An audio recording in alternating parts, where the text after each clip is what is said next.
Real number जिसे हिंदी में हम कहते हैं वास्तविक संख्याएं। क्या कहते हैं बेटा? वास्तविक संख्याएं। आज हम इसके बारे में बात करने वाले बेटा। ये चैप्टर बहुत ही ज़्यादा इंपॉर्टेंट चैप्टर, ठीक है। तो बेसिकली ये चैप्टर है कहाँ से स्टार्ट हुआ, इसके बारे में जानेंगे हम, ठीक है। तुम्हें पता है बेटा, मैं स्टार्टिंग से ही पढ़ाता हूँ आपको। कोई भी चैप्टर बीच में से स्टार्ट नहीं करता, मैं बिल्कुल स्टार्टिंग से करता हूँ। स्टार्टिंग से इन द सेंस, तो पहले हम पढ़ेंगे अंक से। किससे पढ़ेंगे? अंक। अंक को इंग्लिश में कहते हैं बेटा डिजिट्स। आपको 9th में मैंने थोड़ा सा टचअप दिया था इसका, ठीक है। अंक, अच्छा अंक कितने होते हैं? अंक किसे कहते हैं? आपके फ़ोन है आपके पास? तो फ़ोन में क्या होते हैं? डिजिट्स होते हैं। कितने डिजिट्स होते हैं? अनगिनत होते हैं डिजिट्स। कितने होते हैं? 9। कितने होते हैं? 9 नहीं होता, बट टोटल डिजिट्स कितना होता है? 10 होते हैं, क्योंकि जीरो भी इंक्लूड होता है उसमें। कितना होता है? जीरो भी इंक्लूड होता है। तो डिजिट्स क्या होते हैं हमारे पास? 0, 1, 2, 3, 4, 5, 6, 7, 8, 9।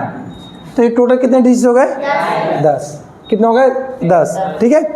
अब इन्हीं डिजिट्स से मिलके हमारा क्या बनता है? संख्याएं। क्या बनता है बेटा? संख्याएं को हम कहते हैं नंबर्स। समझ में आया बेटा? सिंपल है, इनके बिना तो नंबर्स बनेगा ही नहीं। जैसे आपको किसी का भी नंबर फ़ोन में लाना है, तो किन का यूज़ करते हो आप? इन्हीं का यूज़ करते हो, ठीक है। इन्हीं के यूज़ के आप कोई सा भी फ़ोन नंबर मिला सकते हो आप, ठीक है। इसके अलावा तो कोई और नंबर नहीं होते। बोलोगे सर हैशटैग होता है, स्टार होता है, वो नंबर नहीं है।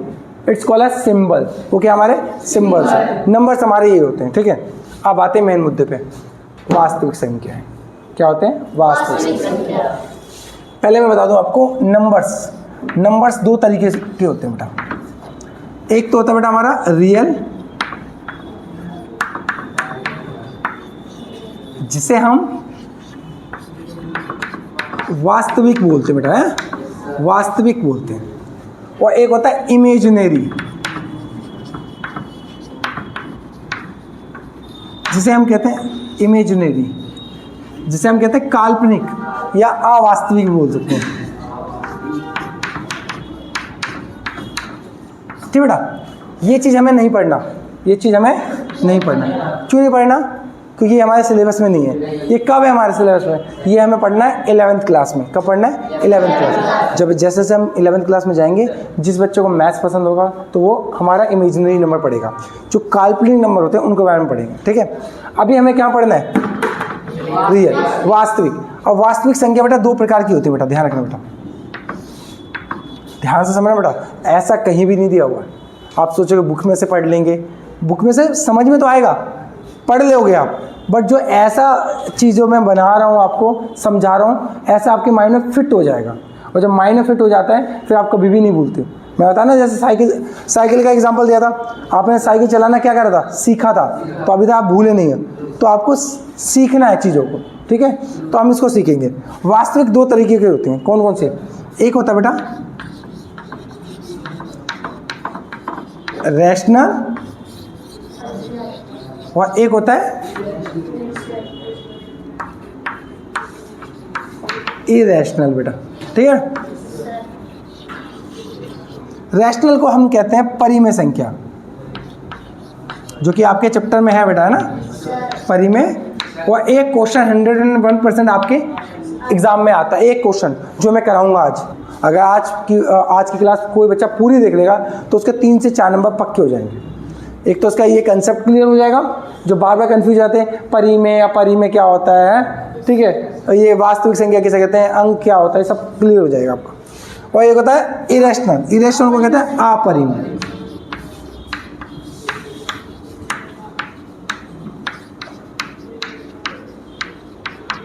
ठीक है बेटा, क्लियर। अब आते हैं मेन मुद्दे पे। अब हम करेंगे जो रैशनल नंबर है, परिमेय संख्या, उसके बारे में बात करने वाला बेटा मैं आपको, कि वो कौन कौन सी संख्या होती है परिमेय संख्या, ठीक है। पहला जो हम स्टार्ट कहाँ से हुआ? जैसे आप बोलो अपने पापा से क्या गिनती सुनाओ, तो आपके पापा जी गिनती कहाँ से स्टार्ट करेंगे? 1 से। कहाँ से स्टार्ट करेंगे? 1 से। तो हर कोई 1 से, तो उसे कहते हैं प्राकृत संख्या। क्या कहते हैं? प्राकृत संख्या। प्राकृत संख्या, जिसे इंग्लिश में हम कहते हैं नेचुरल नंबर। क्या कहते हैं बेटा? Natural number. ये कैसे नंबर होते हैं? जो 1 से स्टार्ट हो। ठीक है बेटा? इसके अंदर क्या नहीं है? 0। अगर मैं इसमें 0 ऐड कर दूंगा तो उसे कह देंगे पूर्ण संख्या। क्या कहेंगे बेटा? पूर्ण संख्या। बिल्कुल बेसिक से सिखा रहा हूँ, बिल्कुल 0 से आपको, ठीक है, कि हर एक चीज़ आपको समझ में आ जाए। और इसको इंग्लिश में क्या कहते हैं? Whole number. क्या कहते हैं बेटा? Whole number. वैसे संख्या जो 0, जिसमें 0 इंक्लूड हो। अच्छा मुझे एक चीज़ बताओ बेटा, इन सब नंबर्स में से सबसे बड़ा नंबर कौन सा होगा? मतलब अभी मैं जो पढ़ा रहा हूँ तो सबसे बड़ा होगा। तो बेटा ये पूरा वाला घर किसका है? ये पूरा वाला घर किसका है? रियल नंबर का। किसका है? रियल का। ठीक है, रियल नंबर है सबसे बड़ा। सबसे बड़ा क्या है? Real number. अब देखो मुझे बताओ, इन दोनों में से बड़ा घर किसका होगा? नीचे वाला है ना, क्योंकि इसमें एक ज़्यादा है, एक सदस्य ज़्यादा है, इसमें क्या है? कम है। तो सबसे छोटा घर किसका होगा? नेचुरल नंबर का। इसको हम नेचुरल नंबर ऐसे लिखते हैं बेटा, है एन से नेचुरल, डब्ल्यू से होल। और इससे बड़ा वाला घर होल नंबर का। ठीक है, ये भी ध्यान रखना बेटा, ये छोटा वाला घर, सबसे छोटा वाला घर नेचुरल का, उससे बड़ा वाला घर होल का। अब आपको पता है माइनस वाली भी तो संख्या होती हैं, तो माइनस वाले को कहते हैं पूर्णांक। क्या कहते हैं बेटा? पूर्णांक। पूर्णांक को इंग्लिश में कहते हैं इंटीजर। इंटीजर्स को कहते हैं आई कह दो या जेड कह दो बेटा। आई कह दो। ये कौन सी संख्या होती है? जो नेगेटिव होती है, -3, -2, -1, 0, 1, 2, 3। जो ये माइनस वाली होती है उसे कहते हैं नेगेटिव नंबर। और ये होता है पॉजिटिव नंबर, मतलब धनात्मक और ऋणात्मक। और इसको क्या कहते हैं बेटा? हाँ, नो, ये ना ही ऋणात्मक और ना ही धनात्मक। जी समझ में आया? आप बता बेटा, तीनों में से बड़ा घर किसका? नीचे वाले। तो एक बड़ा वाला घर बना दिया हमने। ठीक है बेटा? तो कभी क्वेश्चन ये आ जाता है, क्या आ जाता है? क्या सभी इंटीजर पूर्णांक होते हैं? बेटा ध्यान रखना, जो छोटा होता है वो तो बड़े में आ सकता है, बट बड़ा छोटे में नहीं आएगा। तो ये चीज़ ये नहीं हो सकती, बट ये वाली चीज़ ये हो सकती है। ठीक है, क्योंकि 0 इसमें भी है, 1 इसमें भी है। ये तो क्वेश्चन आता है, क्या सभी पूर्ण संख्या पूर्णांक होती हैं? तो हाँ, पूर्ण तो पूर्णांक हो सकती हैं, बट पूर्णांक पूर्ण हो सकती हैं? सभी नहीं हो सकती, कुछ हो सकती हैं। ठीक है, मैंने बोला क्या सभी प्राकृत संख्याएं पूर्णांक हो सकती हैं? हाँ, है ना। छोटा तो बड़े में हो सकता है, पर क्या बड़ा छोटे में हो सकता है? क्या सभी पूर्णांक प्राकृत संख्या हो सकती हैं? नहीं हो सकता। क्लियर है? Any doubt? कुछ और इम्पोर्टेंट संख्या हैं जो कि हमें जाननी है आज, जैसे कि सम संख्या। सम संख्या बेटा, जिसे हम कहते हैं इवन नंबर। और एक होता है विषम संख्या बेटा, विषम संख्या, जिसे कहते हैं हम ऑड नंबर। एक होता है अभाज्य संख्या, अभाज्य संख्या जिसे कहते हैं प्राइम नंबर। ये कुछ ऐसे नंबर हैं जो आपको पता होना चाहिए, जो आपको पता ही होना चाहिए। इवन नंबर किसे कहते हैं बेटा? जो दो के टेबल में आता है, यह 2 से डिवाइड हो जाता है, 2, 4, 6, 8। और ये क्या होता है? ऑड नंबर, जो 2 से डिवाइड नहीं होता। या तो कल्ली जोड़ा कह सकते हैं हम। खेला कंचे? कंचे खेले ना? तो जो कल्ली होती है वो हमारा विषम होता है, जो छोटा होता है हमारा सम होता है। तो ये क्या हुआ? 1, 3, 5, 7, 9, 11, 13, 15। ये इसी प्रकार क्यों नहीं होगा? 9 कल्ली नहीं होती? नो, कल्ली नहीं होती। फिर हाँ, प्राइम नंबर, अभाज्य संख्या वो संख्या होती हैं जो किसी के टेबल में नहीं आते। मतलब क्या है? ऐसे नंबर जो खुद के टेबल में आते हैं और 1 के टेबल में आते हैं। ठीक है, मतलब खुद के 2 फैक्टर होते हैं, एक खुद होता है, एक 1 होता है। जैसे कि सबसे छोटा प्राइम नंबर 2 होता है और एक प्राइम नंबर नहीं होता, ध्यान रखना। एक प्राइम नंबर नहीं होता। सबसे छोटा प्राइम नंबर क्या होता है? 2, फिर 3, फिर 5, फिर 7, फिर 11, फिर 13, फिर 17, फिर 19, फिर 23। इस तरीके के जो नंबर्स होते हैं उन्हें हम कहते हैं प्राइम नंबर या अभाज्य संख्या। समझ में आया बेटा सबको? ये जिस बच्चे ने समझ लिया, और ये सब क्या होते हैं? ये होते हैं परिमेय संख्याएं। ये सब क्या होते हैं बेटा? परिमेय संख्या।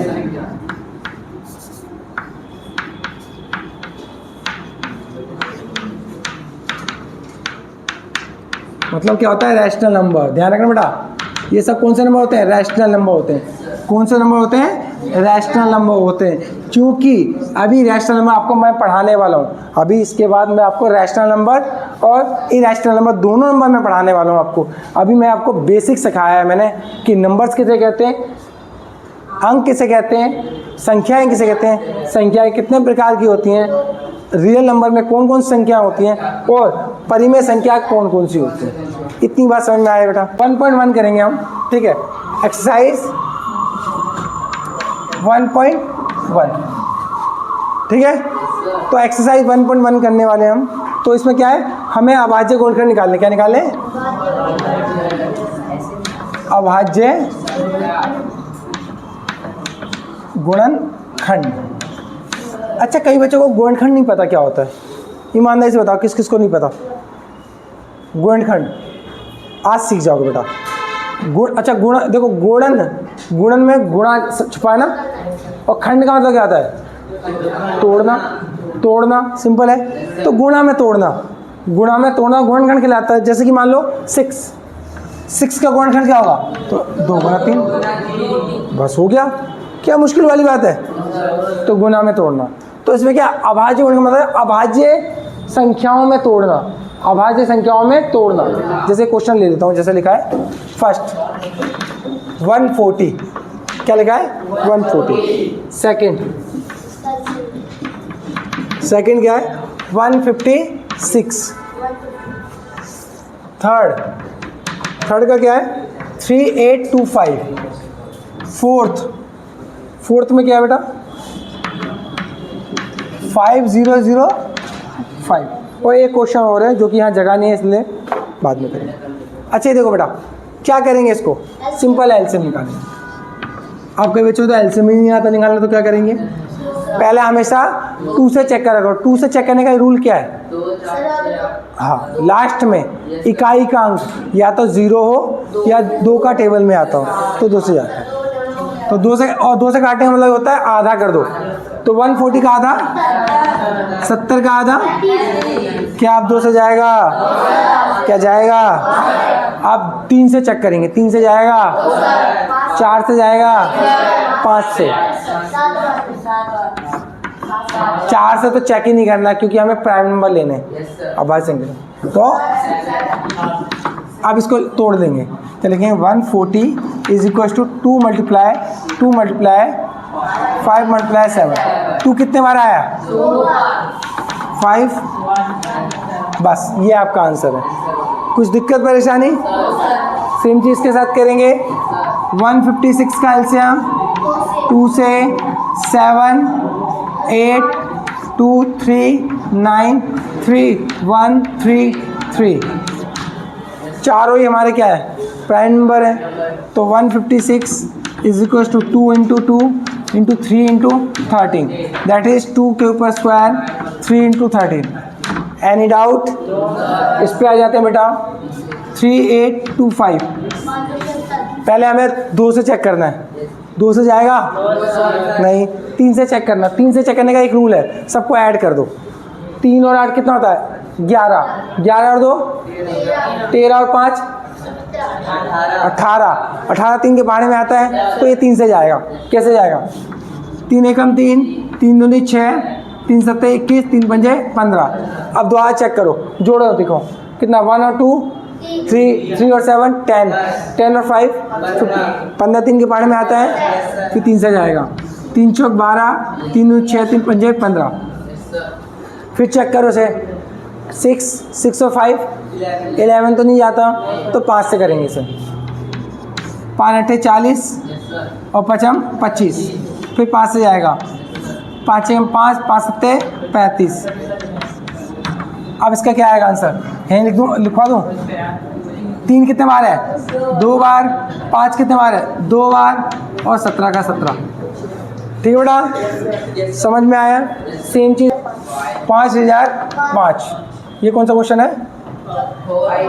4। तो हमें क्या करना है? 5005 का एलसीएम निकालना है। तो 5 से गया 5001। अब ये 2 से नहीं जाएगा, 3 से नहीं जाएगा, 4 से चेक कर लिया। 3 से क्यों नहीं जाएगा? 1 और 2 होता है। 5 से नहीं जाएगा, 6 से नहीं, 7 से करो। 7 एकम 7 एकम 7, 7 चौक 28, 7 तिया 21। फिर किससे जाएगा?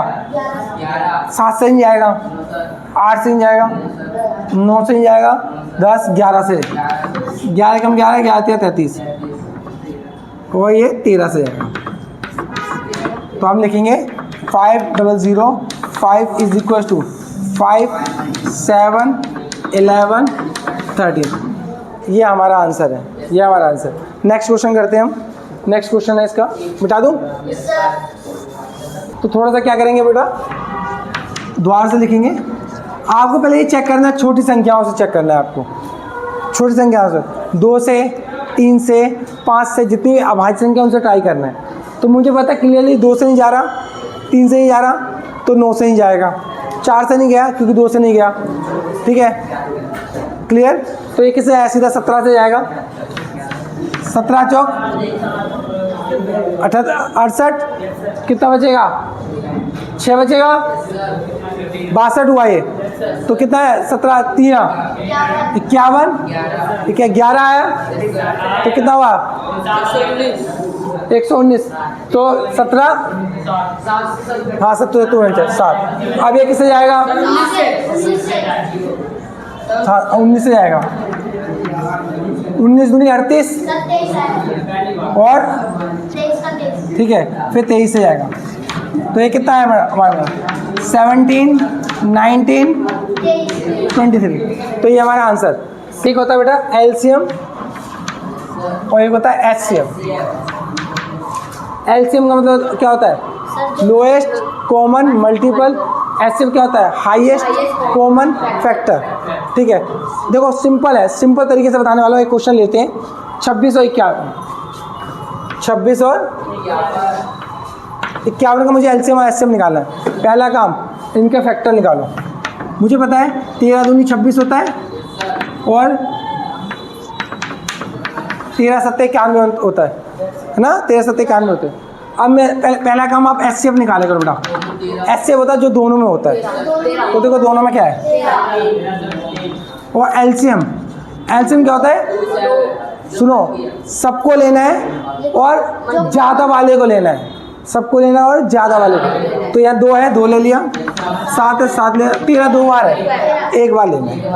गुना कर दो, आपका आंसर कितना आएगा? 13 सत्ते 91। ये आपका आंसर है। क्लियर? इसी प्रकार आप एचसीएफ और एलसीएम निकाल सकते हो। नेक्स्ट क्लास में हम थोड़ा और आगे जानेंगे।